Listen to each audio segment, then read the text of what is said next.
Last class में हम zero order reaction पढ़ रहे थे। याद है ना सबको? जीरो ऑर्डर रिएक्शन हम लोग पढ़ रहे थे।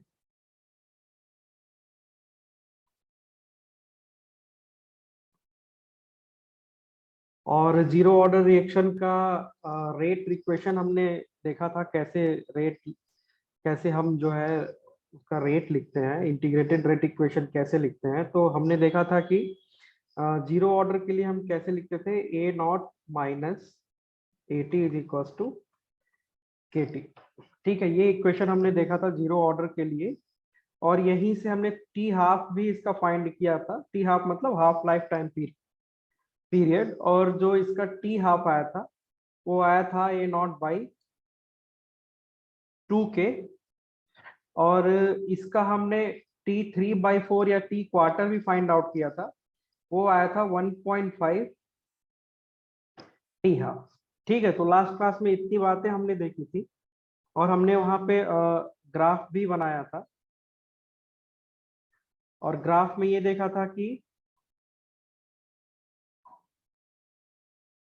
जीरो ऑर्डर रिएक्शन के लिए अगर जो हम रेट और कॉन्सेंट्रेशन में ग्राफ प्लॉट करते हैं तो हमें एक स्ट्रेट लाइन मिलेगा। और लाइन सीधा नहीं बनेगा मेरे से। टी हाफ और ए नॉट वर्सेस टी हाफ के बीच का अगर जो हम ग्राफ प्लॉट करते हैं तो कुछ हमें ऐसे मिलेगा। और वहां पे एक चीज और हमने देखा था कि A T versus A not versus T का ग्राफ अगर जो हम प्लॉट करें,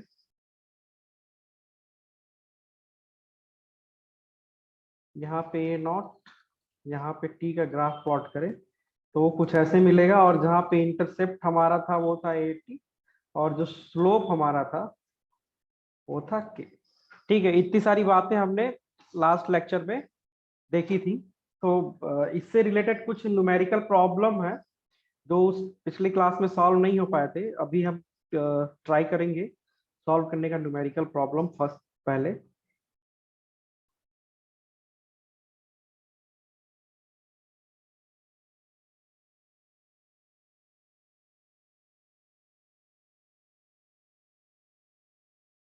एक मिनट में क्वेश्चन पेस्ट करता हूँ स्क्रीन पे।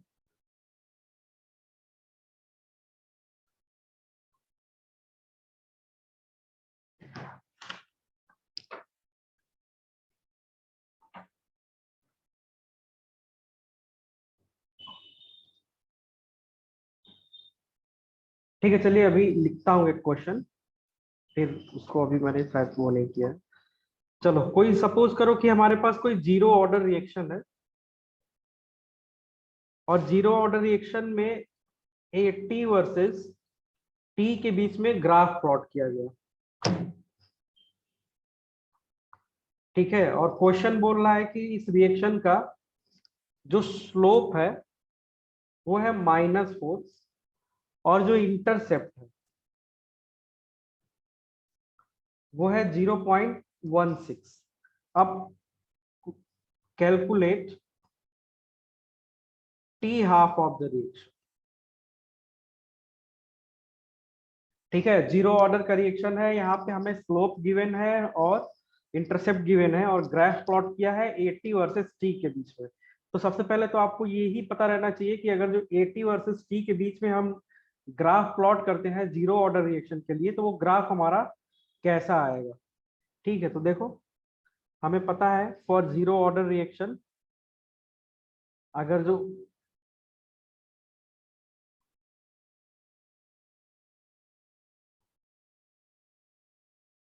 ए टी वर्सेस टी के बीच में हम ग्राफ प्लॉट करेंगे तो हमारा ग्राफ कुछ ऐसे आएगा, जहां पे ए नॉट होगा इसका इंटरसेप्ट और -के होगा इसका स्लोप।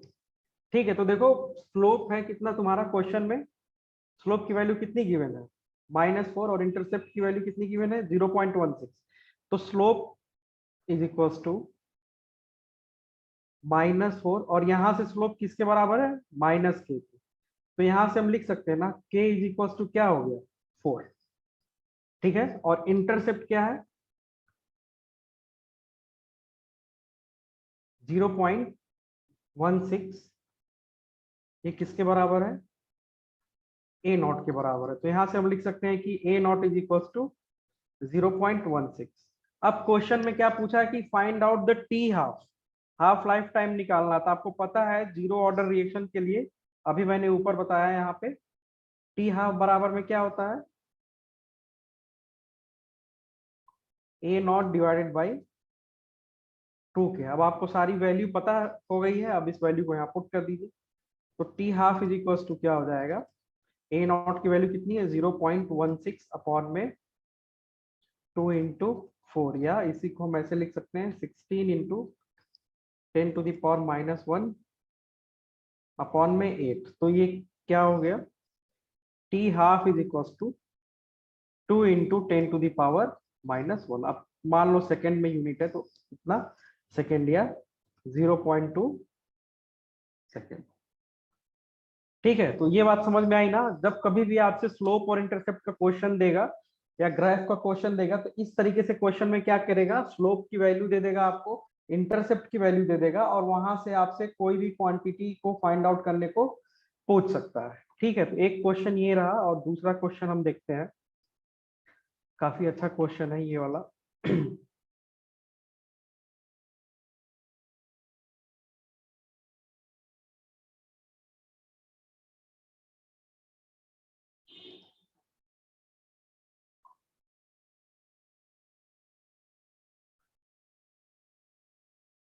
चलो उसको मैं लिखता हूँ।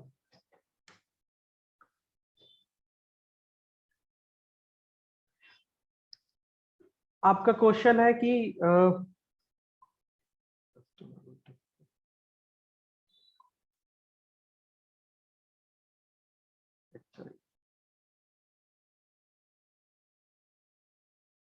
ये ये क्वेश्चन दिख रहा है ना सबको।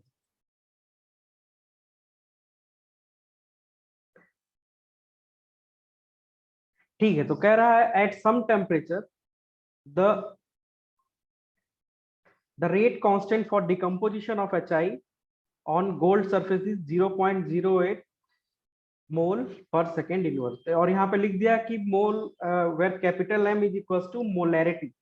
ठीक है, देखो इससे पहले और फिर कह रहा है ये इक्वेशन गिवन है, और फिर पूछ रहा what is the order of reaction how long. पहला तो ये है कि what is the order of reaction. इस क्वेश्चन के दो पार्ट है। ठीक है, पहला पार्ट ये है कि आपको फाइंड आउट करना है क्या, ऑर्डर ऑफ रिएक्शन। दूसरा पार्ट है क्वेश्चन का how long it will take for concentration of HI to drop from 1.50 to 0.30। यानी आपसे यहाँ पे क्या पूछ रहा है, हाउ लॉन्ग मतलब क्या, टाइम पूछ रहा है। ठीक है, तो आप देखो इस क्वेश्चन को सॉल्व करने से पहले इसमें ये कहीं नहीं दिया हुआ है कि ये जीरो ऑर्डर का रिएक्शन है, फर्स्ट ऑर्डर का रिएक्शन है, सेकेंड ऑर्डर का रिएक्शन है, कुछ भी नहीं दिया हुआ। लेकिन देखो एक बहुत कॉमन ये जीरो ऑर्डर का रिएक्शन मैंने कॉमन बताया था कि गोल्ड सरफेस पे HI का डिकम्पोज होना is what, zero order reaction. ठीक है, तो यहां से आप पहला तो यहां से आप पता लगा सकते हो कि अगर जो आपको याद हो मतलब ये इक्वेशन याद हो, ये केमिकल रिएक्शन याद हो, तो वो पता लगा सकते हो। लेकिन एक और मेथड है, देखो यहाँ पे रेट कांस्टेंट गिवन है, और रेट कांस्टेंट का हमारे पास यूनिट गिवन है। तो आपको पता है ना कि ऑर्डर ऑफ रिएक्शन का जो यूनिट होता है, रेट कांस्टेंट का जो यूनिट होता है वो बहुत ही पर्टिकुलर होता है। तो देखते हैं जो के की वैल्यू गिवन है वो क्या है 0.08 m per second, where m is equals to what, molarity. और मोलैरिटी बराबर में क्या होता है भाई, मोलैरिटी इज मोल पर लीटर। ठीक है, तो ये क्या हो जाएगा क्वेश्चन, मोल पर लीटर पर सेकेंड। ठीक है, तो आपको पता है कि जीरो ऑर्डर के रिएक्शन के लिए जो रेट कांस्टेंट का यूनिट होता है वो क्या होता है, मोल पर लीटर पर सेकेंड होता है। तो आप यहाँ आपको यहाँ से इजीली पता चल गया कि जो हमारा रिएक्शन है वो किस ऑर्डर का है, जीरो ऑर्डर का है। ठीक है, तो देखो कभी भी CSIR के क्वेश्चन में आपको डायरेक्ट नहीं देगा, थोड़ा बहुत इस तरीके से घुमा के देगा। ठीक है, तो आपको पता चल गया कि रिएक्शन क्या है, हमारा जीरो ऑर्डर का रिएक्शन है। तो यहां से आपने बता दिया यूनिट के हेल्प से कि order of reaction is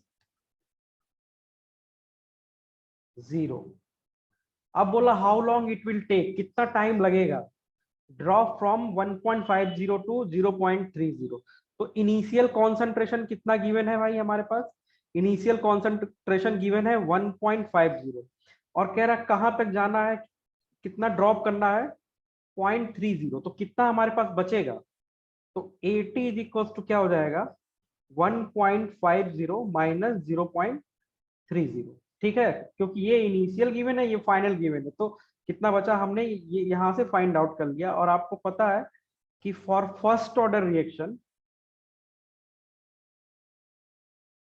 first order reaction का इक्वेशन लिख दो, ए नॉट अपॉन में 80 इज इक्वल टू 80। अब आपके पास सबकी वैल्यू है, ए नॉट की वैल्यू कितनी है 1.50 माइनस 80 की वैल्यू कितनी है 1.50 माइनस 0.30 इज इक्वल टू के की भी वैल्यू आपको आपने अभी अभी फाइंड आउट कर लिया, ये गिवन है। कितना गिवन है के की वैल्यू, यहाँ पे क्वेश्चन में देखिए 0.08। तो यहाँ पे हम लिख देंगे क्या 0.08 इंटू टी, यही टाइम हमें फाइंड आउट करना है। ठीक है, तो यहां से आप देखो वन, अब इसको सब्ट्रैक्ट कर लो तो ये क्या हो जाएगा, इसको जब आप सॉल्व करोगे कितना आ जाएगा 0.3 is equal to 0.08 into T. तो यहाँ से t इज इक्वल टू क्या हो गया 0.3 डिवाइडेड बाई 0.08। तो इसको सॉल्व करोगे आप तो कितना आएगा, ये आएगा 3.75, और यूनिट किस में है सेकंड में। ये आपका क्या हो गया आंसर हो गया। ठीक है, तो देखो एक ही क्वेश्चन में इस तरह से मल्टीपल क्वेश्चन हो सकते हैं, और आपको बहुत ही होशियारी से समझ के क्वेश्चन को सॉल्व करते हुए आगे बढ़ना है। ठीक है, तो ये था हमारा जीरो ऑर्डर का रिएक्शन। जीरो ऑर्डर के रिएक्शन में मैंने आपको क्या क्या बताया, रेट लॉ बताया, उसका इंटीग्रेटेड रेट इक्वेशन कैसे लिखते हैं, हाफ लाइफ टाइम कैसे लिखते हैं, यूनिट क्या होता है, सारा कुछ लगभग लगभग जीरो ऑर्डर रिएक्शन के बारे में हमने क्या कर लिया, साउंड बहुत कम आ रही है। Sound come first order. हाँ जी बोलिए।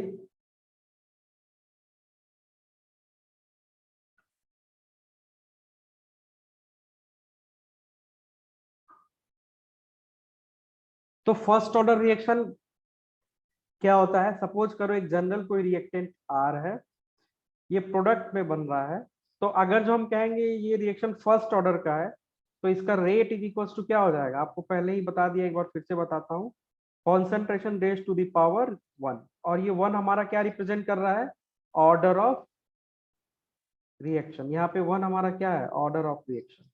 ठीक है, अच्छा एक चीज और देखो, एक बहुत कॉमन कंफ्यूजन होता है बच्चों को जब कभी भी ऑर्डर ऑफ रिएक्शन वो पढ़ते हैं। चलो मैं ऐसे लिख देता हूँ, 100R is converting to P। अब यहां से आपसे मैं पूछूं कि इसका ऑर्डर ऑफ रिएक्शन क्या है, दोनों लोग बताइए इसका ऑर्डर ऑफ रिएक्शन क्या है, इस इक्वेशन का ऑर्डर ऑफ रिएक्शन क्या है। या मैं लिख देता हूं 50A is converting into 50B। इस क्वेश्चन में आपसे मैं पूछूं कि इसका ऑर्डर ऑफ रिएक्शन क्या है।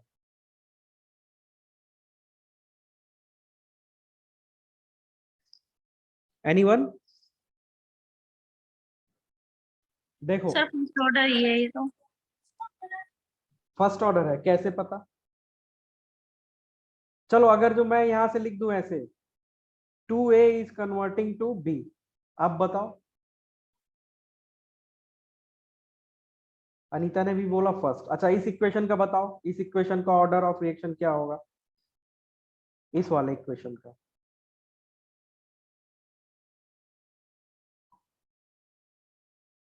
देखो कभी भी इस वैल्यू को देख करके आप कभी भी ऑर्डर ऑफ रिएक्शन मत बताना, ठीक है, बिकॉज ये वैल्यू ऑर्डर ऑफ रिएक्शन नहीं होता है। ऑर्डर ऑफ रिएक्शन हमेशा कहां से लिखा जाता है, ऑर्डर ऑफ रिएक्शन जब आप रेट लॉ के अकॉर्डिंग रेट ऑफ इक्वेशन लिख, ऑर्डर रेट लॉ के अकॉर्डिंग रेट ऑफ रिएक्शन लिख देते हो, और वहां पे जो यहाँ का जो ये पावर होता है वो होता है आपका ऑर्डर ऑफ रिएक्शन। ठीक है, आपसे अगर जो कोई पूछे कि एक इक्वेशन दे दे और बोले कि बताओ इसका ऑर्डर ऑफ रिएक्शन क्या है, तो जैसे ही वो बोले, जिस टोन में बोले, आप तुरंत उसको बोलो कैसा है सर कि हाँ जी। एक्सक्यूज मी सर, हाँ। जितनी कंसंट्रेशन में चेंज हो रहा है। हम्म। हेलो हाँ हाँ, बोलिए बोलिए।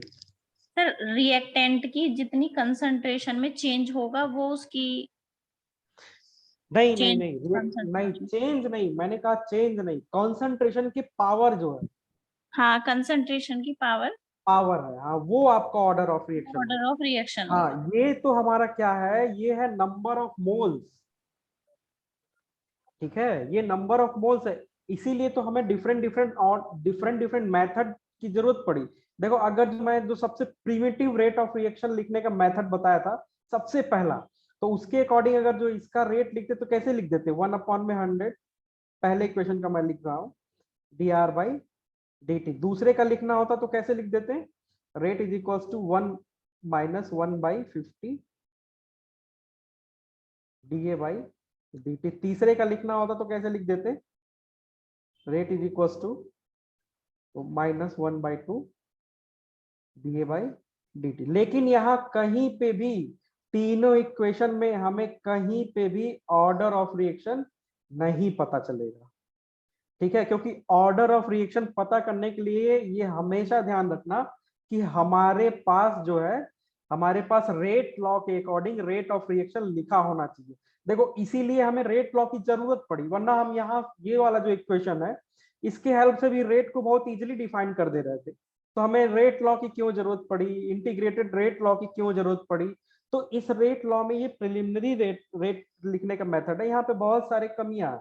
ठीक है, उस कमियों को दूर करने के लिए फर्दर डेवलपमेंट हुआ। ठीक है, तो यहाँ पे कहीं पे भी हम ऑर्डर ऑफ रिएक्शन नहीं बता सकते। ठीक है, जब कभी भी क्वेश्चन में आए कि ऑर्डर ऑफ रिएक्शन क्या है, तो हमेशा आपको क्या दिखना है कि रेट लॉ के अकॉर्डिंग क्या लिखा हुआ है और उसके ऊपर जो पावर है वो हमेशा ऑर्डर ऑफ रिएक्शन होगा। तो मतलब पहले इक्वेशन में जो मैंने लिखा है, इसका ऑर्डर ऑफ रिएक्शन 1 हो सकता है, इसका ऑर्डर ऑफ रिएक्शन 2 हो सकता है, इसका ऑर्डर ऑफ रिएक्शन nth हो सकता है। वी कैनॉट से, तब तब जब तक हम नहीं कह सकते हैं, जब तक कि हमें क्या मिले, रेट लॉ के अकॉर्डिंग रेट ऑफ इक्वेशन ना मिल जाए। ठीक है, तो इसमें बहुत सा कंफ्यूजन होता है। क्वेश्चन में दे देगा 3, अब पूछ दे, लिख देगा ऐसे 3, ऐसे लिख देगा 3, लिख देगा आर, लिख देगा पी, लिख देगा, बोलेगा बताओ ऑर्डर ऑफ रिएक्शन, और ऑप्शन दे देगा 1 2 3 नन ऑफ एबव। तो सबसे पहले हमारी, हम एक कॉमन वो है कि सबसे पहले यही देखेंगे, 3 देखेंगे, पहला ऑप्शन 3 मिलेगा, टिक कर देंगे, गलत हो जाएगा। ठीक है, तो जब तक कि रेट लॉ के अकॉर्डिंग नहीं लिखा हो तब तक आप ऑर्डर ऑफ रिएक्शन नहीं बता सकते। ठीक है, इतनी बातें समझ में आ गई ना सबको। चलो, तो हमने बोला कि फर्स्ट ऑर्डर रिएक्शन हम देखते हैं। तो फर्स्ट ऑर्डर रिएक्शन में कुछ एग्जांपल, बहुत कॉमन एग्जांपल जो है पहले वो देखते हैं। तो पहला जो एग्जांपल है, decomposition of ammonium nitrate, not nitrate, ammonium nitrite. इसका डिकम्पोजिशन, ये डिकम्पोज होगा N2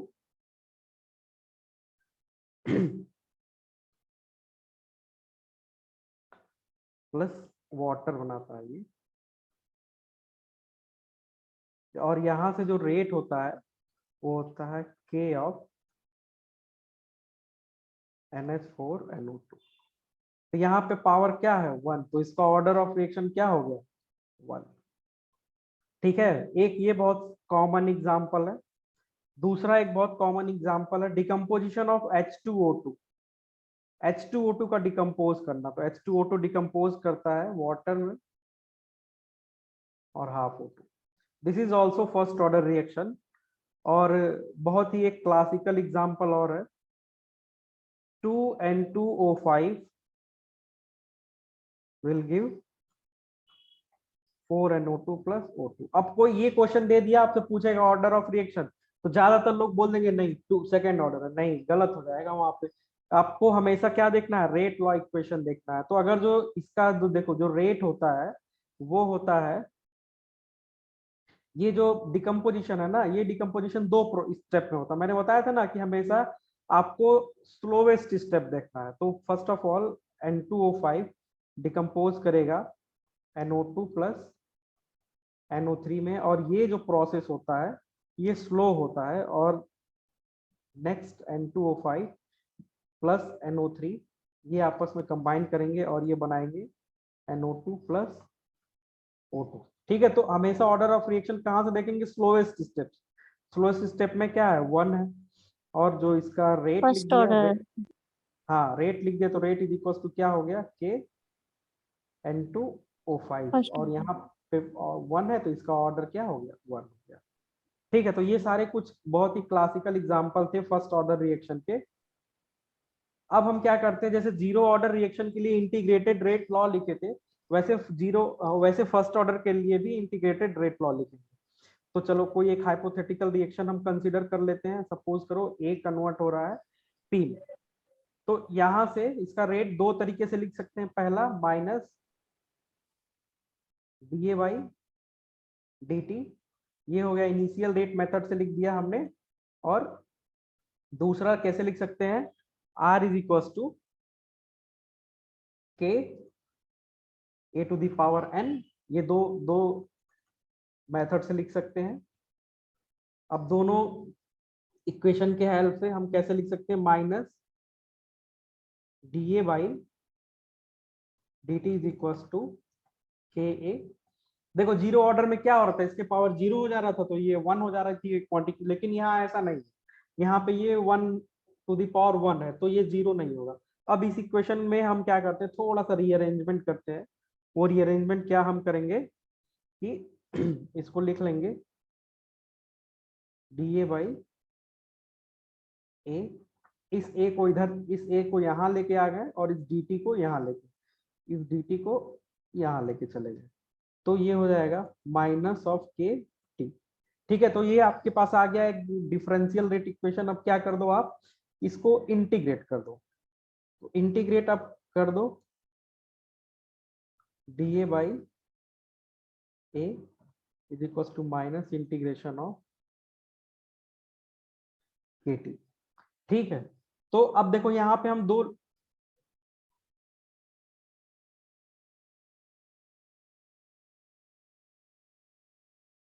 पावर N, यहाँ पे पावर 1 ही होगा ना, क्योंकि फर्स्ट ऑर्डर रिएक्शन है तो यहाँ पावर 1 होगा।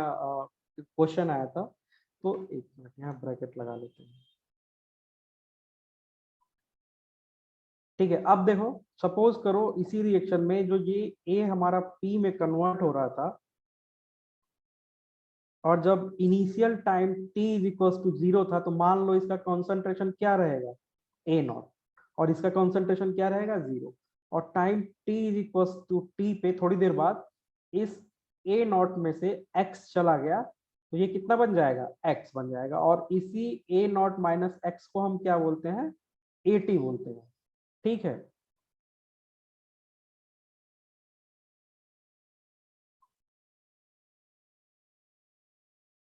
तो इस इक्वेशन में हम क्या करेंगे?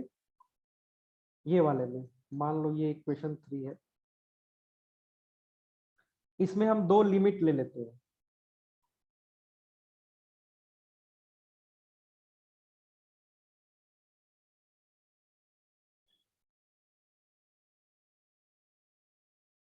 लिमिट क्या ले लेते हैं? A0, और यहाँ क्या ले लेते हैं? AT is equal to minus, देखो कांस्टेंट बाहर हो जाएगा, T is equal to 0, T is equal to T। तो देखो जब T इज इक्वल टू 0 था तो कॉन्सेंट्रेशन क्या था? A0। अब जब T is equal to T है तो कॉन्सेंट्रेशन हमारा कितना बच रहा है? AT। तो आपको पता है, ये देखो कुछ ऐसा बन गया, integration of 1 by x dx बराबर में क्या होता है? ln x प्लस सी कांस्टेंट। लेकिन जब कभी भी हम यहाँ पे अपर लिमिट लोअर लिमिट लेते हैं तो ये कांस्टेंट टर्म नहीं रहता। ठीक है, तो अब इस फार्मूले के अकॉर्डिंग अब ये क्या हो जाएगा? ये हो जाएगा ln of a to the power upper limit lower limit is equal to minus of k। t पे क्या हो जाएगा? 0 हो गया, t हो गया। ठीक है, देखो डेरिवेशन कैसे चल रहा है ये ज्यादा इंपॉर्टेंट नहीं है, हमारे पास फाइनल इक्वेशन जो आ रहा है वो हमारे लिए ज्यादा इंपॉर्टेंट है। ठीक है, तो ये आपका हो जाएगा ln of AT minus ln of A naught is equal to minus K T. अब देखो फिर यहाँ पे ये वाला आ गया ln of A minus ln of B. तो ये हमने बताया था लॉग वाले फॉर्मूले में, तो ये क्या हो जाएगा ln of A by B.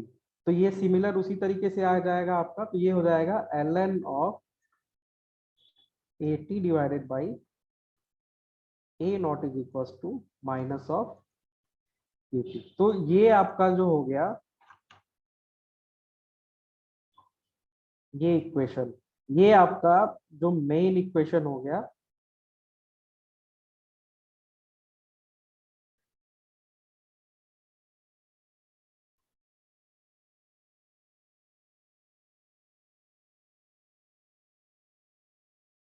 Okay तो ये आपका मेन इक्वेशन हो गया फर्स्ट ऑर्डर रिएक्शन के लिए इंटीग्रेटेड रेट लॉ। अब देखो, अब ln को सॉल्व करने में थोड़ी प्रॉब्लम होती है, तो अब आप इस ln को क्या करोगे, लॉग से रिप्लेस कर दोगे। तो जब कभी ln को लॉग से रिप्लेस करते हो क्या करते हो, माइनस नॉट माइनस सॉरी, आप लिखते हो 2.303 लॉग, ये रिप्लेस हो गया अपॉन में 80 इक्वल्स टू माइनस ऑफ 8। आपका ये भी एक इक्वेशन आ गया।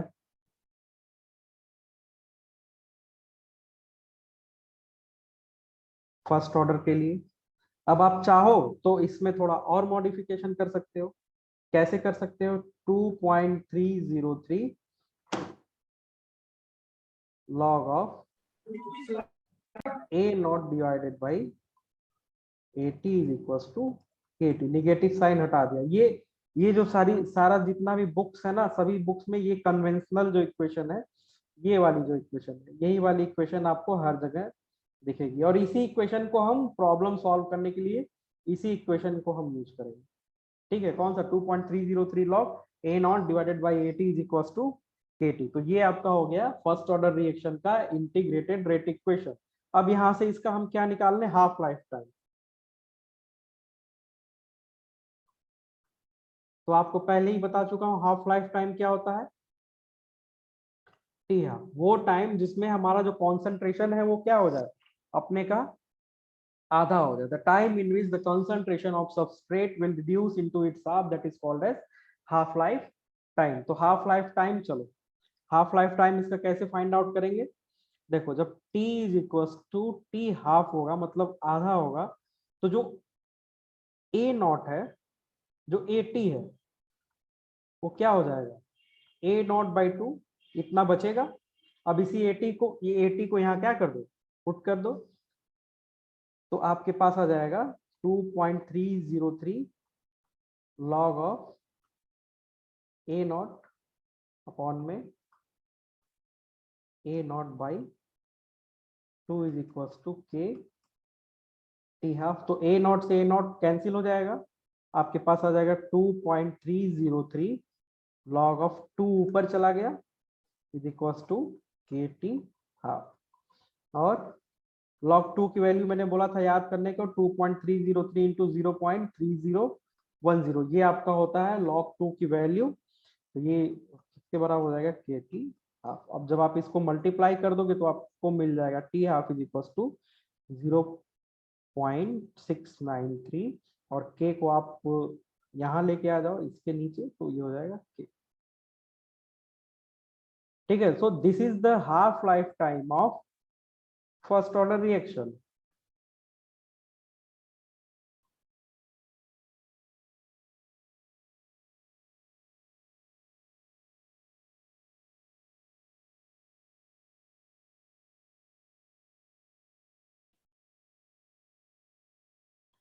फर्स्ट ऑर्डर रिएक्शन के लिए आपको क्या मिल गया, हाफ लाइफ टाइम मिल गया। लेकिन देखो यहाँ पे एक बहुत ही इंटरेस्टिंग फैक्ट आ रहा है।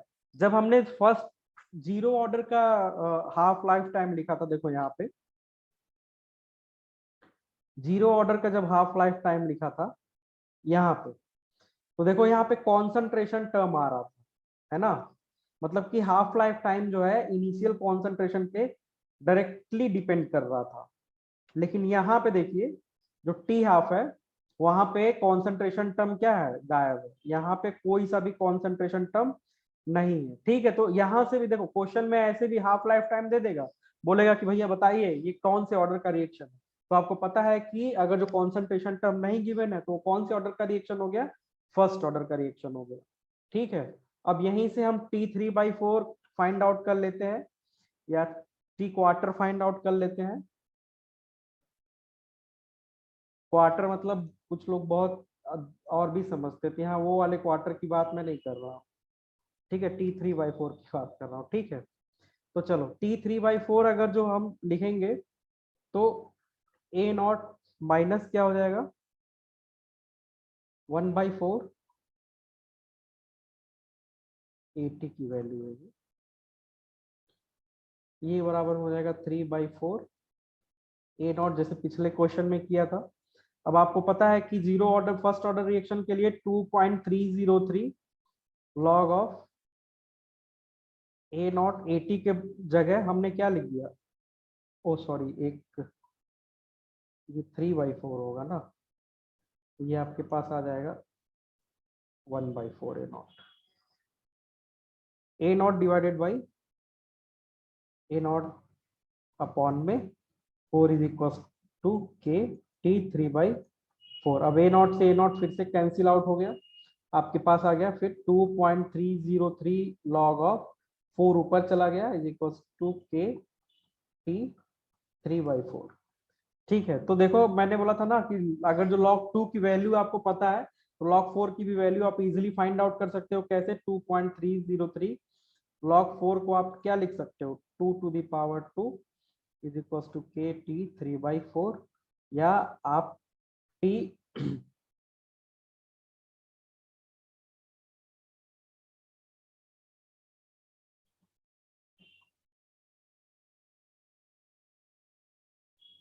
या यहाँ से आप के T3/4 लिख सकते हो, 2.303 इंटू 2 इंटू 0.3010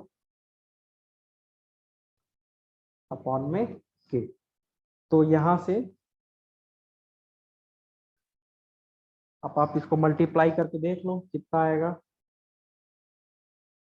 चलो मल्टीप्लाई कर लेते हैं।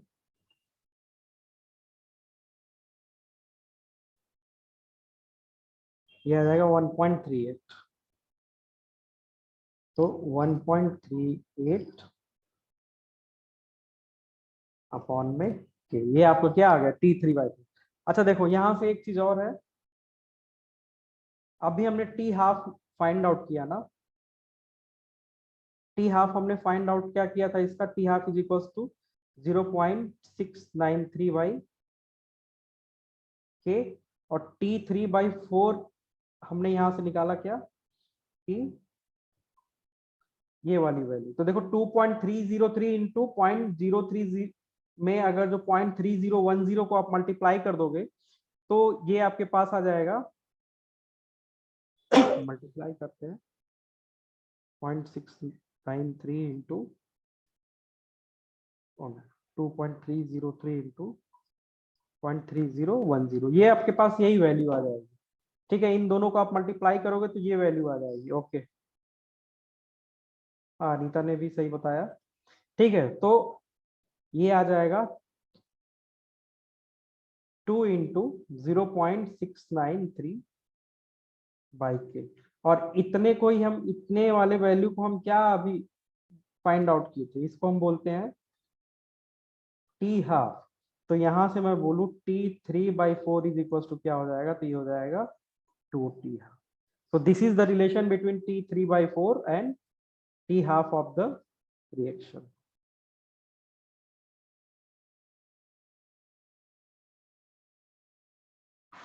ठीक है, तो फर्स्ट ऑर्डर रिएक्शन में हमने क्या देखा, फर्स्ट ऑर्डर रिएक्शन में हमने देखा कि जो उसका इंटीग्रेटेड रेट लॉ इक्वेशन था वहां से हमें पता चला कि 2.303 log of A0 by AT is equal to KT, ये होता है integrated rate law equation.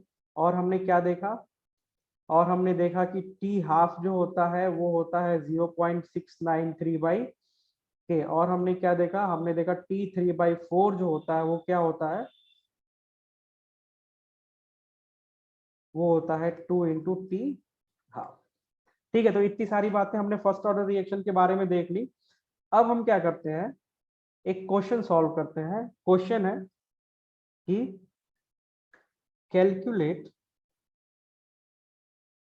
T99.99% of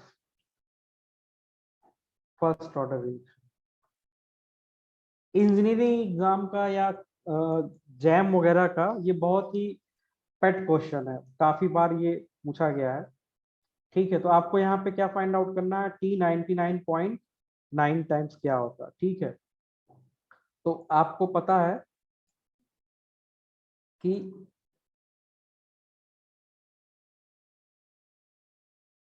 first order reaction के लिए 2.303 log of A naught by AT is equal to KT होता है। अब आपको यही फाइंड आउट करना है, T99.9%।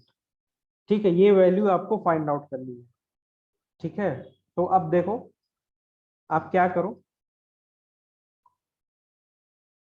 तो वैल्यू पुट करते हैं सबकी 2.303। अच्छा, के को हम इधर लेके आ जाते हैं। ठीक है, तो यहाँ पे अपॉन में के लॉग, तो इन्हीं देखो जब भी परसेंटेज में दे तो ऑलवेज ए नॉट हमारा क्या होगा, 100% होगा।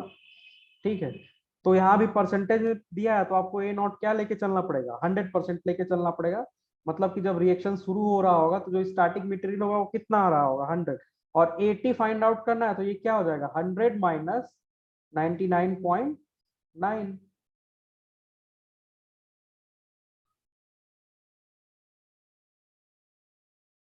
तो यहाँ से T99.9 इज इक्वल टू क्या क्या हो गया, 2.303 अपॉन में के log of 100 divided by 100 minus 99.1 करोगे तो आपका हो जाएगा 0.1। तो ये हो जाएगा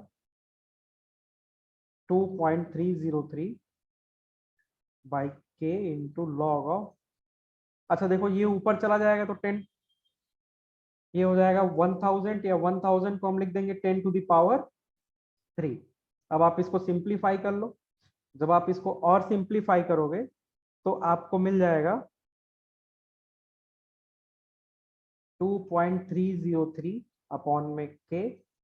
देखो मैंने लॉग का एक फार्मूला बताया था ना, सपोज करो log m to the power n लिखा है तो क्या हो जाएगा, n log m। तो यहाँ पे देखो ये पावर है तो ये क्या हो जाएगा, 3 ऑफ log 10, और log 10 की वैल्यू आपको पता है कितनी होती है, log 10 की वैल्यू हमेशा 1 होती है। 1। हाँ ठीक है, अनीता ने सही, आप दोनों लोगों ने सही बताया, इसकी वैल्यू 1 होती है। तो यहाँ से अ, आपको पता चल जाएगा T99.9 is equal to 2.303 upon में के इंटू 3। अब आप इसको मल्टीप्लाई करके देखो, 9 हो गया, ये 3 इंटू 0 0 हो गया, ये 3 इंटू 3 9 हो गया, पॉइंट लगाइए 6 हो गया अपॉन में। ठीक है, तो यहाँ से इसको थोड़ा और सिंप्लीफाई हम कर देते हैं, 99.9 इज इक्वल टू, इसको ऐसे लिख सकते हैं क्या, 10 इंटू 0.6909 बाई के, ऐसे लिख सकते हैं ना, सेम ही वैल्यू आएगा। और आपको पता है कि जो फर्स्ट ऑर्डर रिएक्शन है इतना किसके बराबर में होता है, ये बराबर में होता है टी हाफ के। तो आप इजिली यहाँ से लिख सकते हो T99.9 is equal to 10 T half. Okay, तो इस तरह से क्वेश्चन पूछता है आपसे। ठीक है, तो बहुत इजीली देखो, ये ऐसा है कि एकदम आपके मेमोरी पे एकदम याद रह जाएगा 99। अच्छा लेकिन ध्यान रखना 99.9 है, अगर जो 99.99 कर दिया तो मामला दूसरा हो जाएगा। आपसे पूछ दिया, चलो आपके लिए वहीं पे एक होमवर्क हो गया, आपको फाइंड आउट करना है T99.99।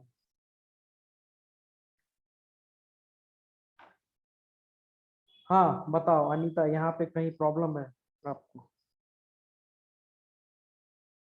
ठीक है, क्यों? क्योंकि 99.9 100 से माइनस करोगे तो आएगा 0.1, लेकिन 99.99 करोगे तो ये कितना हो जाएगा? 0.01।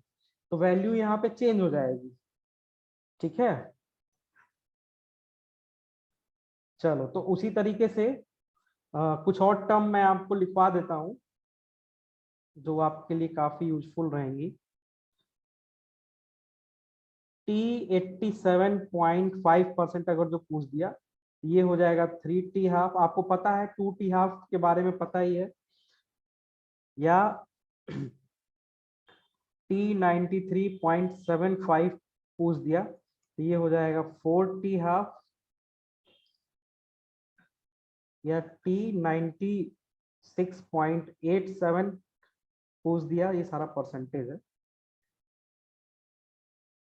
तो ये हो जाएगा 5T½ और T99.9% पूछा, ये क्या हो जाएगा? 10T½ Okay, so all these are some common equation for first order reaction। हमने क्या देखा कि फर्स्ट ऑर्डर रिएक्शन में रेट लॉ क्या होता है, T½ क्या होता है, T3/4 क्या होता है, T87.5 क्या होता है, T99 पॉइंट क्या होता है, सो ऑन, ऐसे बहुत सारे इक्वेशन देखे। ठीक है, अब देखो ग्राफ पे आ जाते हैं। जो ग्राफ हम प्लॉट किए थे ना जीरो ऑर्डर रिएक्शन के लिए, वैसे यहाँ पे भी फर्स्ट ऑर्डर रिएक्शन के लिए ग्राफ अगर जो हमें प्लॉट करना हो तो यहाँ पे हम ग्राफ कैसे प्लॉट करेंगे। ठीक है, तो सबसे पहले तो ये वाला इक्वेशन लिख लेते हैं। क्वेश्चन में मान लो कह दे कि plot a graph between ln a0 versus t। ठीक है, ln a0 वर्सेस t के बीच में ग्राफ आपसे पूछा है। ठीक है, तो ग्राफ बना देते हैं भाई।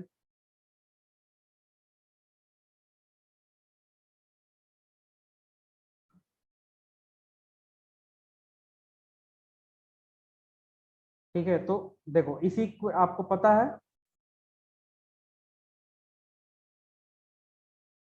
सर सेंटर से जाएगी लाइन।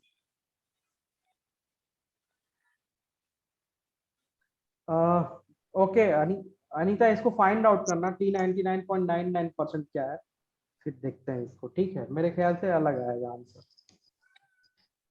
ठीक है, तो इसके बीच में देखो ग्राफ प्लॉट करना है तो सबसे पहले आप इक्वेशन लिख लो। आप इक्वेशन लिख लो, कौन सा इक्वेशन? आपको पता है कि फर्स्ट ऑर्डर रिएक्शन के लिए ln a0 अपॉन में at इज इक्वल्स टू क्या होता है? at।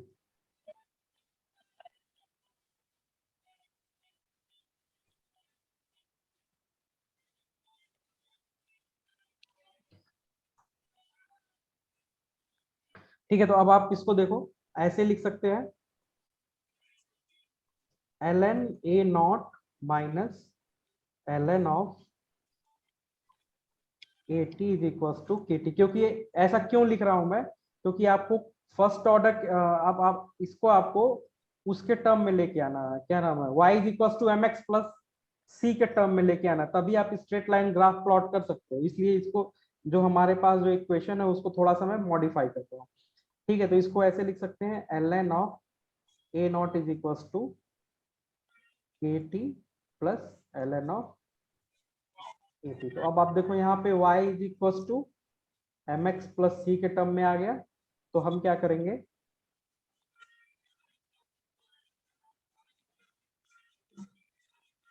y एक्सिस पे क्या रख लेंगे? y एक्सिस पे ln a0 और x एक्सिस पे क्या हम रख लेंगे? t। ठीक है, तो आपको पता है इसका ग्राफ कैसे आएगा, इस तरीके से आ जाएगा, और यहाँ से इसका इंटरसेप्ट क्या हो जाएगा, ये ln ऑफ एटी, और जो स्लोप इसका आ जाएगा वो क्या हो जाएगा? ठीक है, अब आपसे इसका रिवर्स पूछ सकता है। रिवर्स मतलब आपसे पूछ सकता है क्वेश्चन में कि आप बताओ ln at वर्सेस t के बीच में ग्राफ प्लॉट करो। तो देखो जब इसके बीच में आप ग्राफ प्लॉट करोगे तो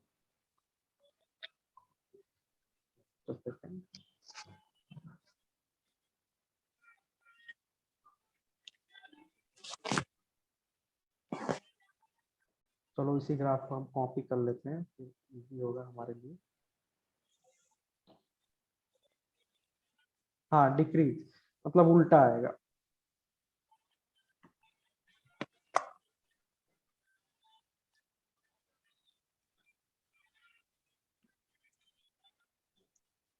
ठीक है, यहाँ पे अगर जो हम लिख दिया ln ऑफ 80 और यहाँ पे लिख दिया t, तो हमारा ग्राफ कैसे आ जाएगा, ऐसे आ जाएगा। ठीक है। अच्छा, अब ln के बजाय देखो, ln के बजाय सेमी क्वेश्चन में वो पूछ सकता है कि log of a not, log of a not versus t। तो देखो यही ग्राफ आएगा, log of a not versus t आप प्लॉट करोगे तो ग्राफ सेम ही आएगा, बस यहाँ पे क्या होगा, जो स्लोप है, स्लोप की वैल्यू चेंज हो जाएगी, ये हो जाएगा k अपॉन में 2.303। यहाँ पे भी वही होगा, अगर जो आपसे बोल दे log at वर्सेस t के बीच में बढ़ाओ, तो यहाँ पे भी आपकी स्लोप की वैल्यू चेंज हो जाएगी, बाकी कोई चेंज नहीं आएगा। ठीक है। अच्छा, फर्स्ट ऑर्डर रिएक्शन लिखने का एक और मेथड नहीं, मतलब एक और फॉर्म है, जो बहुत सारे स्टैंडर्ड के.एल. कपूर बुक या कोई और स्टैंडर्ड बुक देखोगे, आप टेक्स्ट बुक देखोगे, इंटरनेशनल बुक देखोगे, तो उसमें यूज करते हैं अक्सर। जैसे हमें पता है ना, फर्स्ट ऑर्डर रिएक्शन के लिए ln ऑफ 80 अपॉन में a naught is equal to minus of 80 होता है। अब हम क्या करते हैं यहाँ पे, एक्सपोनेंट, इसमें हम क्या करते हैं, ln हटा देते हैं। तो आपको पता है डिक्रीज, ठीक है। अब यहाँ से हम ln हटा देते हैं, तो जब ln आप कहीं पे हटाते हो, तो ln की जगह आप क्या लेके आते हो, एक्सपोनेंशियल। तो ये हो जाएगा e to the power minus kt, या ये हो जाएगा 80 इज इक्वल टू, इसको यहाँ पे लेके आ जाओ, ये हो जाएगा a naught into E to the power minus kt। ठीक है। तो बहुत सारे स्टैंडर्ड टेक्स्ट बुक में आप देखोगे इस तरह से भी लिखा रहता, तो इस इक्वेशन को देख के घबराना नहीं है, बस उसी इक्वेशन को थोड़ा सा क्या कर दिया गया है, मॉडिफाई कर दिया गया है। ठीक है। इसी इक्वेशन को आप चाहो तो थोड़ा सा और मॉडिफाई कर सकते हो। कैसे, आप ए नॉट के टर्म में लिख सकते हो, तो A naught is equal to क्या हो जाएगा, 80 into E to the power, उधर प्लस था, सॉरी माइनस था, यहाँ पे क्या हो जाएगा, प्लस हो जाएगा। ठीक है। ये भी एक फर्स्ट ऑर्डर रिएक्शन का ही फॉर्म है। ठीक है। ln हटा दिया, देखो, तो फर्स्ट ऑर्डर रिएक्शन को आप किस किस टर्म में लिख सकते हो, first of all you can write in the term of ln, second of all you can write in the term of log, third one you can write in the term of exponential. मतलब एक ही equation को कई तरह से लिखा जा सकता है। ठीक है। और उसी तरह से डिफरेंट डिफरेंट ग्राफ्स भी प्लॉट किए जा सकते हैं। अब क्वेश्चन में कह दे कि फर्स्ट ऑर्डर रिएक्शन है, plot a graph between 80 versus, plot a graph between 80 versus t। ना ही यहाँ पे ln है, ना ही यहाँ पे log है, तो आपको तुरंत आपके दिमाग में कौन सा फार्मूला आना चाहिए, एक्सपोनेंशियल वाला फार्मूला आना चाहिए। और जब कभी भी एक्सपोनेंशियल की हम बात करेंगे, तो वहां पे या तो एक्सपोनेंशियल डिके होगा या तो एक्सपोनेंशियल इंक्रीज होगा। ठीक है। तो इसका ग्राफ अगर जो आप प्लॉट करोगे, तो वो कुछ इस तरीके से आएगा, एक्सपोनेंशियल। ठीक है। और हमारा यहाँ पे क्या हो जाएगा, 80 हो जाएगा, और यहाँ पे हमारा क्या हो जाएगा, t। अब इसी को ऐसे भी पूछ सकता है कि what is the graph between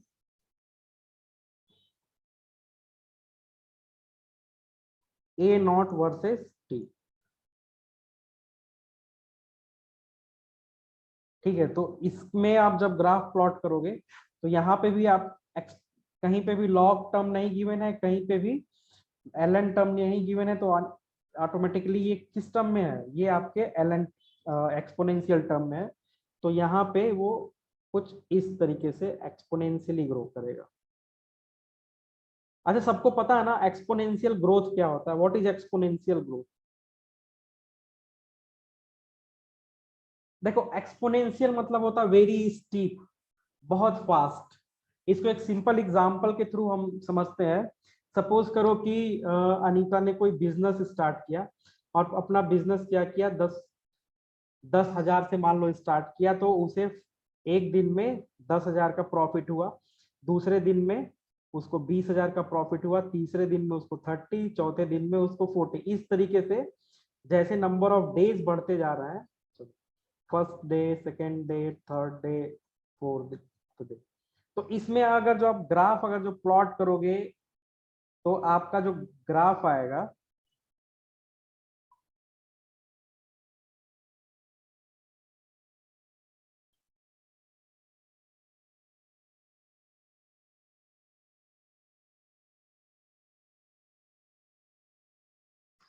okay, इसका जो ग्राफ आएगा एक स्ट्रेट लाइन ग्राफ आपको मिलेगा, ठीक है, ऐसे एक स्ट्रेट लाइन ग्राफ आपको मिलेगा ऐसे, सिंपली, क्योंकि जो डिफरेंस है वो सेम है। लेकिन मैं कहूँ कि पहले दिन 10K का प्रॉफिट हुआ, दूसरे दिन 100K का हो गया, चौथे दिन 500K का हो गया, पांचवें दिन 1000K का हो गया, 10,000K का हो गया, ठीक है। तो जो यहाँ पे जो ग्रोथ है वो आपका क्या है, एक्सपोनेंशियल है, बहुत तेजी से बढ़ रहा है, ठीक है। तो इस तरह से कोई वैल्यू अगर जो मतलब टाइम किसी एक्स एक्सिस के चेंज में बहुत ही स्टीप सा ग्रोथ हमें हो रहा है, तो होता है exponential growth. Early progress, yes very good, early progress, that is exponential, ठीक है। तो ये आपका हो गया एक्सपोनेंशियल, एक्सपोनेंशियल ग्राफ।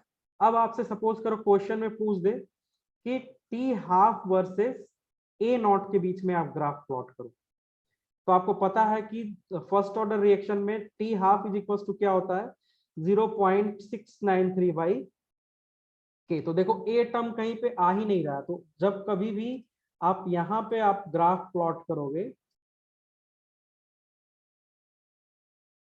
यहाँ पे सपोज करो आपने लिख दिया टी हाफ और यहाँ पे लिख दिया ए नॉट, इसके बीच में जब कभी भी आप ग्राफ प्लॉट करोगे तो हमेशा आपको इस तरह से लाइन मिलेगा। क्यों इस तरह से मिलेगा, क्योंकि कॉन्सेंट्रेशन टर्म पे जो हमारा फर्स्ट ऑर्डर है कॉन्सेंट्रेशन टर्म पे डिपेंड ही नहीं करता। और फिर आपसे बोल दे कि भैया बताओ रेट वर्सेस कॉन्सेंट्रेशन, तो आपको पता है फर्स्ट ऑर्डर रिएक्शन के लिए रेट इज इक्वल टू क्या होता है, के ए, और हम कह सकते हैं रेट जो होता है वो डायरेक्टली प्रोपोर्शनल होता है कॉन्सेंट्रेशन के।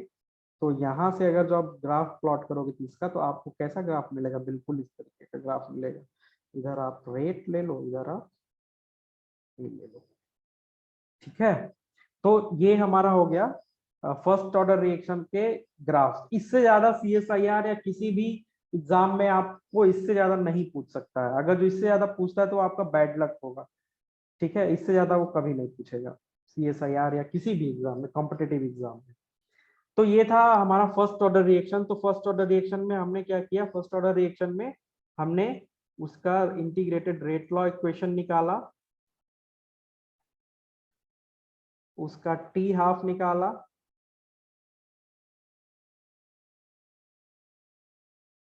उसका T3/4 निकाला, T99.9 निकाला, और इसी तरह से बहुत सारी वैल्यू को फाइंड आउट किया। इससे जितने रिलेटेड ग्राफ थे, ग्राफ को देखा। अब इससे रिलेटेड क्वेश्चन को हम सॉल्व करते हैं, ठीक है। जब तक क्वेश्चन नहीं सॉल्व करेंगे तब तक हमें देखो कुछ भी इक्वेशन कितना भी लिख लो वो समझ में नहीं आएगा। तो एक क्वेश्चन करते हैं। क्वेश्चन है for first order reaction,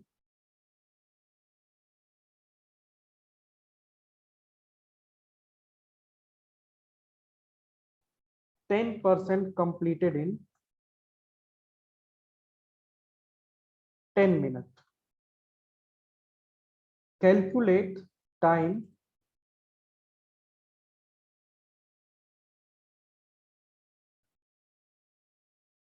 to complete 75% of reaction. एक ये बहुत ही बेसिक सा क्वेश्चन है। हाँ ओके, एक बहुत ही बेसिक क्वेश्चन है। तो यहाँ पे क्वेश्चन में for first order reaction 10% complete हो जा रहा है कितने मिनट में, 10 मिनट में। कह रहा है वो टाइम बताइए जब 75% कंप्लीट हुआ। तो देखो एक एक चीज हमने बताया था कि कोई सा भी रिएक्शन जो होता है अगर जो सेम ऑर्डर का है तो उसके रेट कांस्टेंट की जो वैल्यू होती है वो कभी नहीं चेंज होती है। मतलब के की value for a reaction it will never change, कब तक नहीं चेंज होगी, जब तक कि हम टेम्परेचर को, हाँ 75 या 75%, ठीक है। के की वैल्यू यहाँ पे क्या रहेगा, फिक्स रहेगा। कब तक फिक्स रहेगा, जब तक कि हमारा टेम्परेचर क्या है, फिक्स है। तो अगर जो हम इन इसके हेल्प से के निकालने और फिर के की वैल्यू पे दूसरे फॉर्म में पुट कर दे तो हमें ये क्वेश्चन का आंसर बहुत इजीली मिल जाएगा। चलो तो सॉल्व करते हैं। तो हमें पता है कि for first order reaction 2.303 log of A naught upon में A T is equal to K T होता है। अब यहाँ पे वैल्यू पुट करते हैं 2.303 लॉग। तो परसेंटेज के टर्म में पूछा है तो इनिशियल हम परसेंटेज ऑलवेज हमारा क्या होगा 100। बोला for first order reaction 10% completed, मतलब 10% कंप्लीट हो गया। हाँ कितना बचेगा, 10 कंप्लीट हो गया तो 10 घटा दीजिए आप, तो कितना हो जाएगा 100 minus 10 is equal to K T. तो ये आपका हो गया 2.303 लॉग ऑफ 100 अपॉन में 90 is equal to K T की वैल्यू कितनी की मैंने क्वेश्चन में 10। तो यहाँ से हम लिख सकते हैं 2.303 लॉग ऑफ, देखो ये 100 बाई 90 है तो ये क्या हो जाएगा 10 बाई 9। तो आप लिख सकते हैं इसको log 10 by 9 is equal to 10 K. अब देखो यहाँ पे लॉग की वैल्यू आपको फाइंड आउट करनी, लॉग 10 की वैल्यू आपको पता ही है, तो ये क्या हो जाएगा 2.303 log of 10 minus log of 9 is equal to 10 K. अब आप यहाँ से लिख सकते हो 2.303 लॉग ऑफ 10 माइनस लॉग 9 को आप क्या लिख सकते हो 3 का स्क्वायर लिख सकते हो ना, ठीक है। तो n log m हो गया ये, तो 2.303 log of 10 minus 2 into log of 3 is equal to 10 K. अब यहाँ से 2.303 log ऑफ log ऑफ 10, अच्छा चलो वैल्यू लिख देता हूं मैं डायरेक्टली।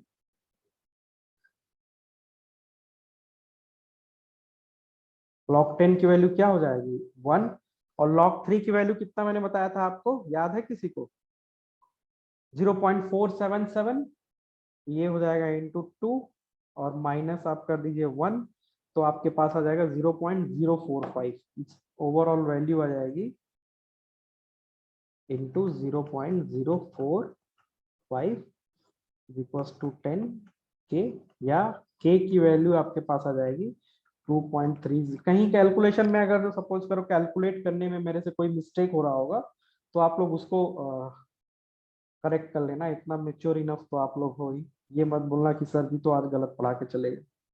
अपॉन में 10, तो यहाँ से आप इसको सॉल्व करो 2.303 इंटू 0.045 डिवाइडेड बाई 10, तो के की जो यहाँ से वैल्यू आ जाएगी वो आ जाएगी according to my calculator 10.36 into 10 to the power minus 2।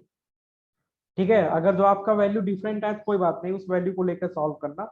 अब आपने यहाँ से के की वैल्यू फाइंड आउट कर ली। अब आपसे क्वेश्चन के सेकंड पार्ट में देखो क्या पूछा है, क्वेश्चन के सेकंड पार्ट में पूछा है कि find out the time to complete 75% of the reaction. वो टाइम बताइए जब 75% रिएक्शन कंप्लीट हो जाए। तो 2.303 लॉग 100 आप इनिशियल ले लो, 75% कंप्लीट होगा तो कितना परसेंट बचेगा 25 log of not log, log already हो गया, इज इक्वल टू के की वैल्यू हमने यहाँ से फाइंड आउट कर ली। कितनी फाइंड आउट कर ली 10.36 into 10 to the power minus 2 into T. तो यहाँ से t इज इक्वल टू क्या हो जाएगा 2.303 अपॉन में 10.36 into 10 to the power minus 2 log of 4, या t is equal to 2.303 upon में 10.36 into 10 to the power minus 2 into, अब log 4 को हमने सिंपली ऐसे लिख सकते हैं 2 टू द पावर 2, तो 2 यहाँ आ गया और log 2 की वैल्यू थी 0.3010। अब आप इसको सॉल्व कर लो, जो टाइम आएगा, जो भी x टाइम आएगा वो इसका आंसर हो जाएगा। ठीक है, तो इस तरह का एक कॉमन क्वेश्चन है वो आता है आपके एग्जाम में। अच्छा, अब इसी में देखो कुछ और भी वेरी कर सकता है, आपको 2 टाइम गिवन कर सकता है, के की वैल्यू फाइंड आउट करने को दे सकता है, तो आप इजिली इस तरीके से सॉल्व कर सकते हो क्वेश्चन को। ठीक है, सबको समझ में आया, यहाँ तक सबको समझ में आ गया ना? ओके, जी वेरी गुड। ओके, अनिता ने बोला है सर की कैलकुलेटर से कर दीजिए, ठीक है कर देते हैं। ठीक है, okay, I will solve it. तो 2.303 इंटू 2 इंटू 0.3010, ये आ गया 1.386 डिवाइडेड बाई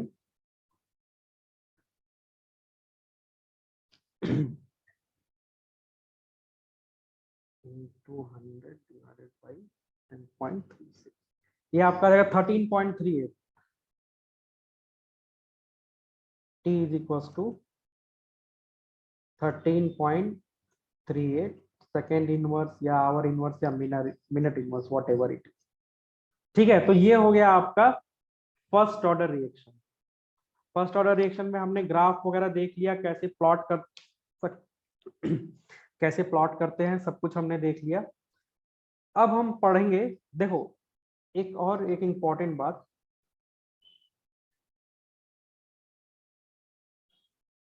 M-1, मैं समझा नहीं, what is M-1?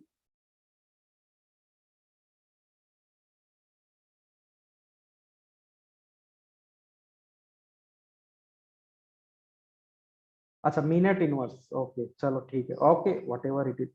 Second inverse के बजाय, चलो क्वेश्चन में अगर जो मिनट इनवर्स गिवन है तो ये आपका हो जाएगा मिनट इनवर्स। ओके, तो एक और बहुत ही इंपॉर्टेंट फर्स्ट ऑर्डर रिएक्शन है, जिसको हम बोलते हैं कार्बन डेटिंग। सबने इसका नाम सुना होगा, आई गेस सबने सुना होगा।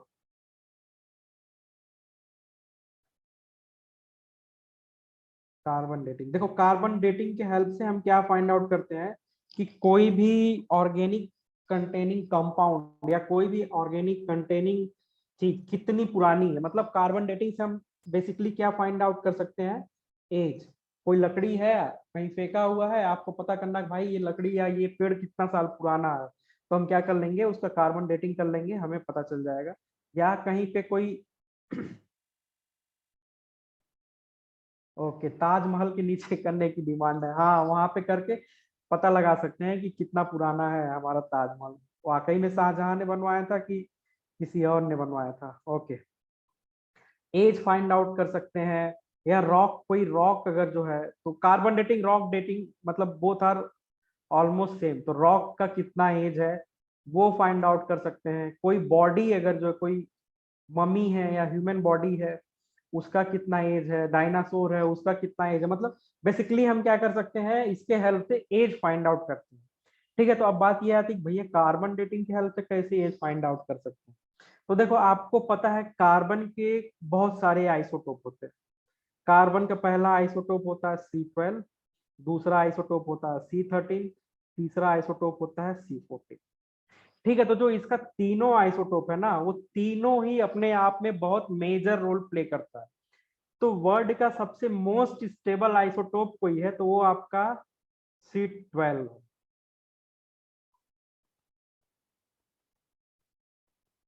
ठीक है, और जो C13 है ये 0.01% के फॉर्म में मिलता है, और इसका हम यूज करते हैं 13C NMR रिकॉर्ड करने के। ठीक है, और जो C14 है उसको हम पता करते हैं कार्बन डेटिंग के लिए। ठीक है, तो C12 और C14, अच्छा देखो कि कोई सपोज करो ये कोई एक ऑर्गेनिक कंपाउंड है या कोई सा भी प्लांट ही है या कुछ भी है, तो देखो सारे प्लांट हैं, कोई भी बॉडी हो या कुछ भी हो, तो ऑब्वियसली उसमें कार्बन होगा ही, कार्बन, नाइट्रोजन, ऑक्सीजन, ये तीन कंपोनेंट तो होंगे ही। इन तीन कंपोनेंट के अलावा और भी बहुत सारे कुछ चीजें होंगी, लेकिन ये तीन कंपोनेंट होगा ही, बिना इसके कोई भी चीज बन ही नहीं सकती। ठीक है, अब ये मत बोलना कि सर सल्फर में कार्बन नहीं, मैं कह रहा हूँ कोई एक बॉडी है या कोई रॉक है या कोई एक ऐसा ऑर्गेनिक मटेरियल है।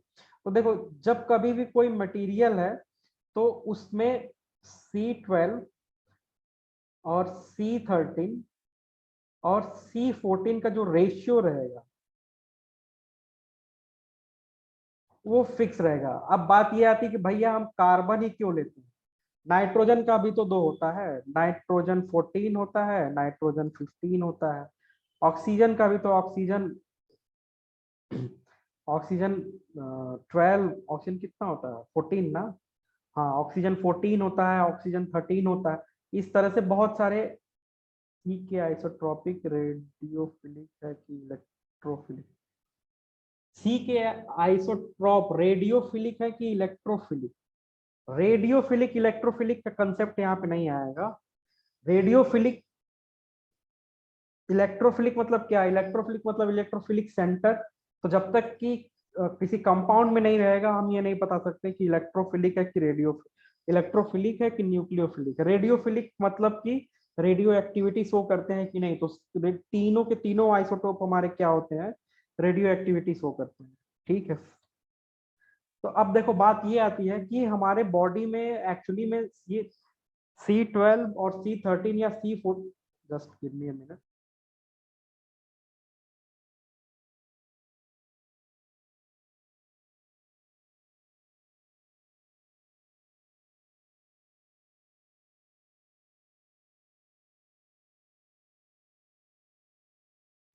एक मिनट दीजिएगा मुझे, मैं आता हूँ।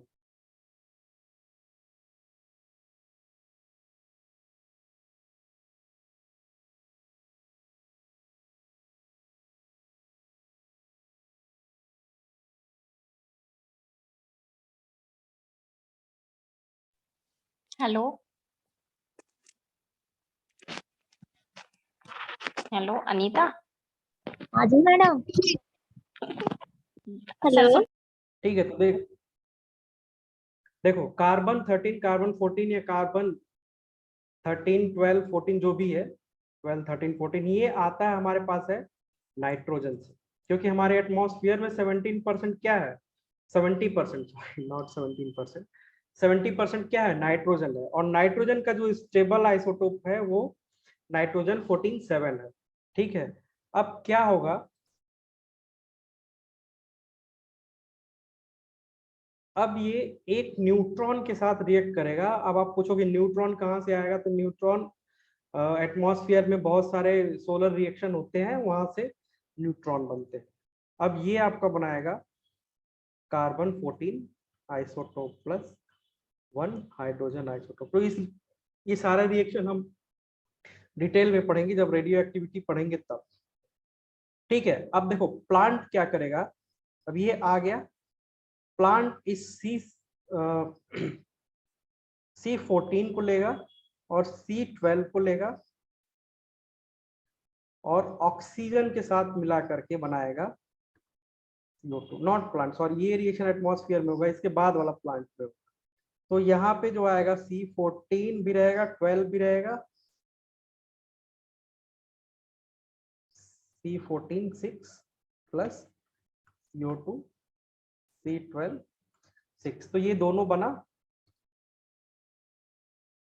ठीक है। अब देखो ये जो CO2 है,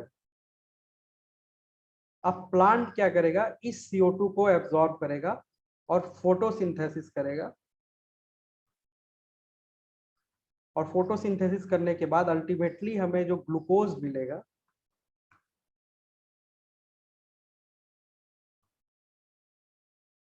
तो उसमें 12 के भी आइसोटोप रहेंगे और 14 के भी आइसोटोप रहेंगे। ठीक है। तो देखो यहाँ पे आप ऐसे मान लो, एक मैं एग्जैक्ट नहीं, एक अप्रोक्सीमेट आइडिया आपको दे रहा हूँ कि 99% C12 रहेगा और 1% जो आपका 1% से भी कम। ठीक है। ये एक for your sake of understanding मैं बोल रहा हूँ, ये रहेगा C12 और ये रहेगा C14। ठीक है। तो देखो जब तक आप जिंदा हो, आप खाना खाते रहोगे, तो ये रेशियो हमेशा क्या रहेगा? मेंटेन रहेगा। लेकिन जब आप खाना खाना बंद कर दोगे या आपको कोई भी प्लांट है वो डेड कर जाएगा, उसको मिट्टी में चला गया, वो मिट्टी के नीचे दब गया, तो वो ग्लूकोज नहीं लेगा, या ह्यूमन बॉडी है वो भी चला गया अगर जो, तो वो ग्लूकोज नहीं लेगा। तो जो C14 का जो ये जो रेशियो है, वो ये वाला जो रेशियो है C14 का, वो क्या होने लगेगा? डिक्रीज करने लगेगा। ठीक है। C12 तो बहुत ही स्टेबल है, ये तो वैसे का वैसे ही रहेगा, लेकिन जो C14 है वो हमारा रेडियो एक्टिव आइसोटोप है, वो तो उसका कॉन्सेंट्रेशन क्या होगा, स्लोली क्या होगा, डिक्रीज होने लगेगा। ठीक है,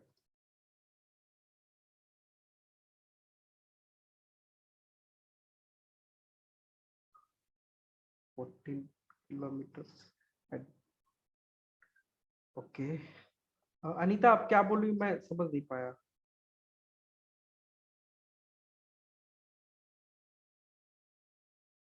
ओके, तो अब देखो जो ये जो बोलो बोलो।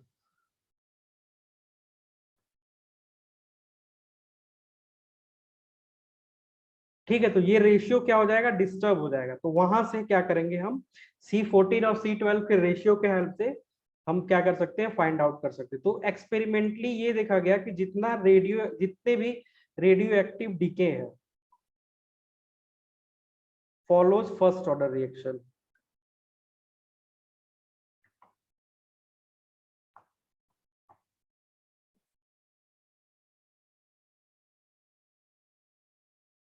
हाँ यस,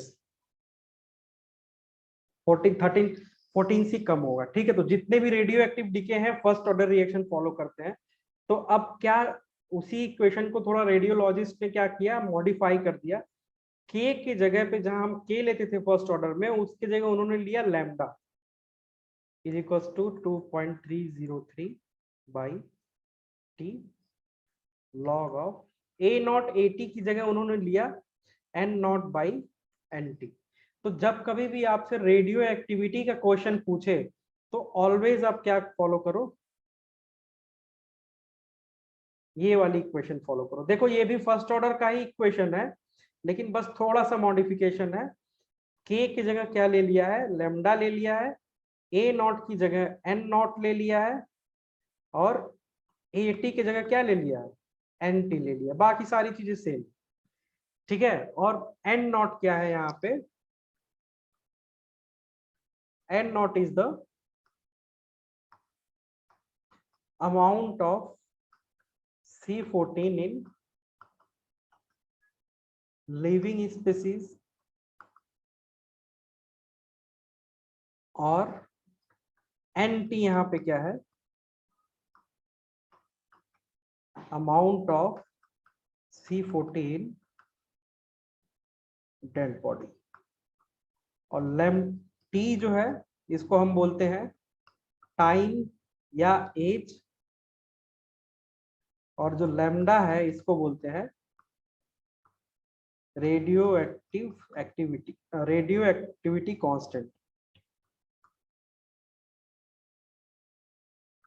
ठीक है, वहां पे रेट कांस्टेंट बोलते थे जब के लिखते थे तो, लेकिन यहाँ पे क्योंकि रेडियो एक्टिविटी की बात हो रही है तो इसको हम बोल देते हैं रेडियो एक्टिविटी कांस्टेंट। बाकी कोई सा भी डिफरेंस नहीं है, हमेशा हमेशा फर्स्ट ऑर्डर काइनेटिक्स ही फॉलो करेगा, बाकी और कहीं से कोई सा भी डिफरेंस आपको नहीं है।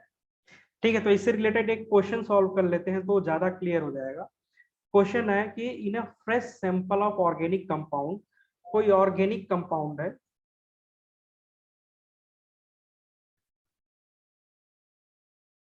वो फ्रेश सैंपल है, फ्रेश मतलब जिंदा है अभी। ठीक है, और यहाँ पे जो C14 का जो डिसइंटीग्रेशन था, disintegration of C14 that is N naught is equals to 2000 dpm. dpm is the unit of radioactivity, radioactivity chapter में आप पढ़ोगे, disintegration per minute. Okay, while in a very old sample,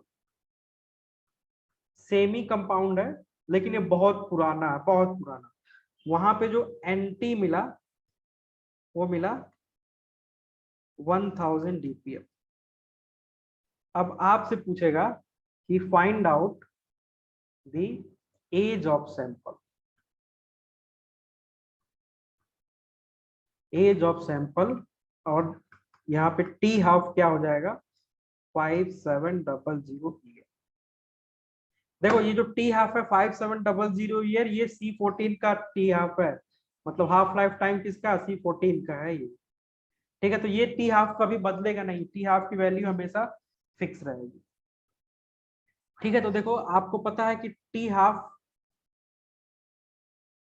first order reaction के लिए T half बराबर में क्या होता भाई 0.693 बाई के, और चूंकि ये रेडियो एक्टिविटी की बात हो रही है तो हम इसी टी हाफ में जो के है उसको रिप्लेस कर देंगे किस से, लैम्डा से। तो यहां से हमें लैम्डा इज इक्वल टू क्या हो जाएगा 0.693 अपॉन में 5700। अब आप तुरंत क्या करो, फर्स्ट ऑर्डर काइनेटिक्स लगा दो। कैसे, t is equal to 2.303 upon में, अभी जो ऊपर ये इक्वेशन बताया आपको, ये वाली इक्वेशन 2.303 अपॉन में लैम्डा को यहाँ लेके आ गए, टी को इधर लेके आ गए, तो अपॉन में क्या हो जाएगा 0.693 अपॉन में 5700 लॉग ऑफ कितना 2000 अपॉन में 1000। तो ये कितना हो जाएगा लॉग ऑफ 2। अब आप इस इक्वेशन को सॉल्व कर लेना।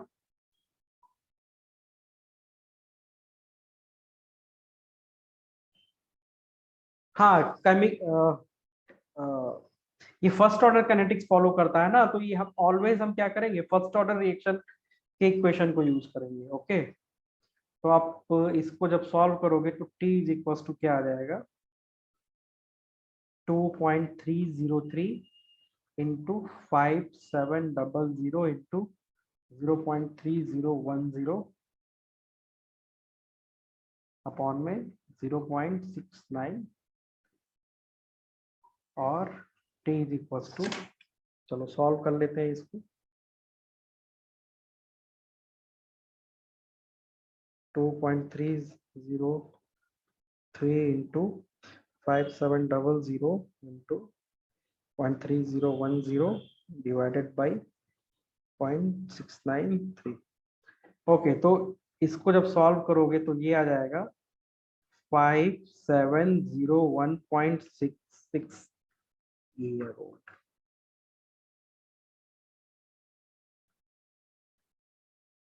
ठीक है, तो कितना साल पुराना है वो पौधा, जो ऑर्गेनिक कंपाउंड है 55,700 ओल्ड है।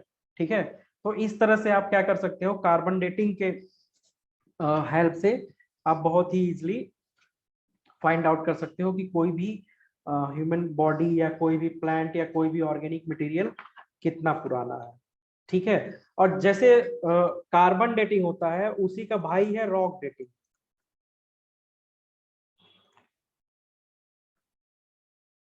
ठीक है, रॉक डेटिंग में हम क्या करते हैं, रॉक के एज का पता लगाते हैं। जो रॉक डेटिंग है ये भी आपका जो होता है फर्स्ट ऑर्डर काइनेटिक्स फॉलो करता है।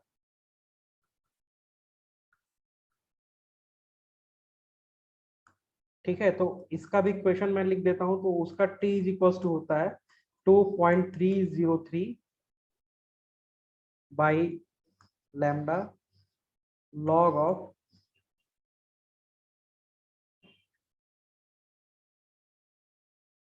हाँ फर्स्ट ऑर्डर इक्वेशन रखा है इसमें, फर्स्ट ऑर्डर। ठीक है, log of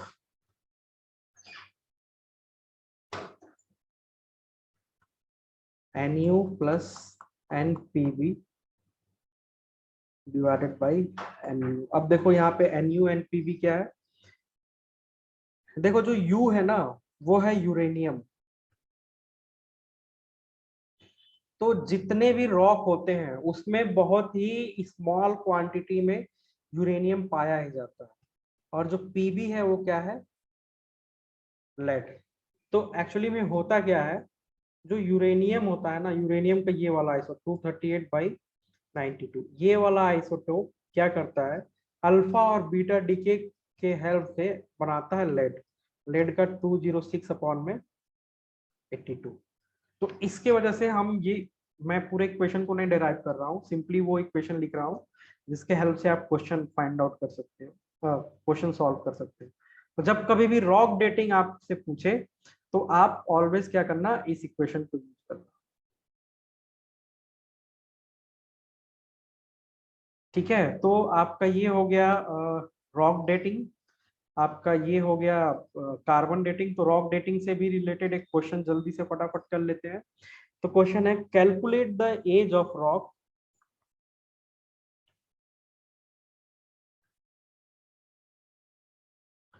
which contain 20 gram of lead and 30 gram of uranium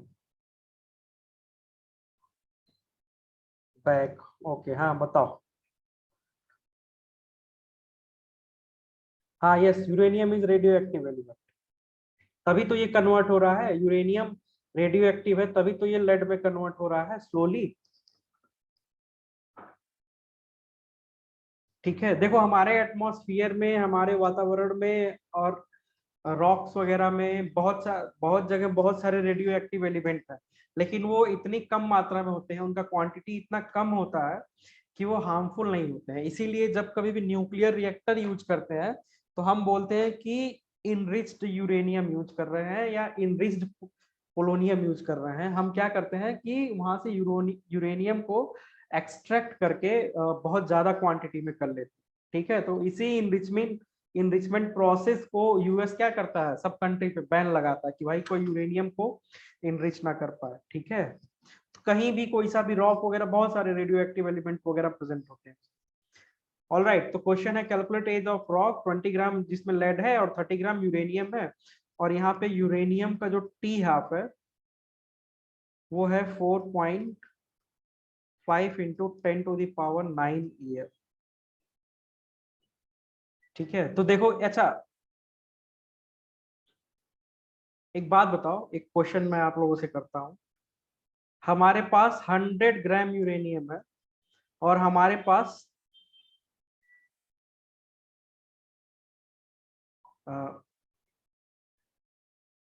मान लो 10 ग्राम यूरेनियम, ये दो यूरेनियम है। तो आप हमें बताओ आधा खत्म होने में किसको ज्यादा टाइम लगेगा, 100 ग्राम वाले को ज्यादा टाइम लगेगा कि 10 ग्राम? कौन सबसे पहले आधा होगा अपने क्वांटिटी का?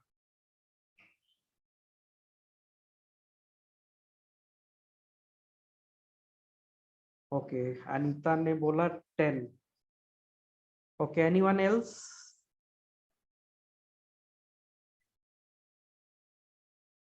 सर 10 ही होगा। 10 ही होगा। ठीक है, देखो यहाँ पे वही टी हाफ वाला कंसेप्ट लगाना कि अपने फर्स्ट टी हाफ में क्या हो जाएगा, 10 का आधा हो जाएगा, ये क्या हो जाएगा 100 का हाफ हो जाएगा। ठीक है, टी हाफ मैंने हाफ लाइफ टाइम कंफर्म करने के लिए ये क्वेश्चन एक बार पूछा था, अभी पूछा हूँ तुम लोगों से। Okay good.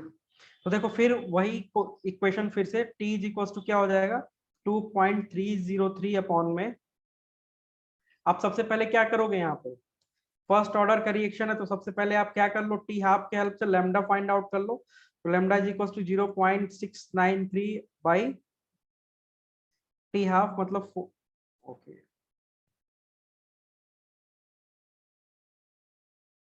4.5 इंटू 10⁹ तो यहाँ से आपके पास लैम्डा की वैल्यू आ जाएगी, और लैम्डा की अगर जो वैल्यू आ गई तो यहाँ पे आप क्या करो, इस इक्वेशन में पुट कर सकते हो इजिली, और यहाँ से आप आसानी से जो इसका टाइम है इजिली आप कैलकुलेट कर सकते हो। ठीक है, तो ये इसको कैलकुलेट करना ये आप लोग के लिए होमवर्क है। आप बताना मुझे कितना रॉक का कितना एज आया। ओके, तो ठीक है, आज की क्लास में बस यहीं तक। नेक्स्ट क्लास में हम सेकेंड ऑर्डर रिएक्शन के बारे में डिस्कस करेंगे।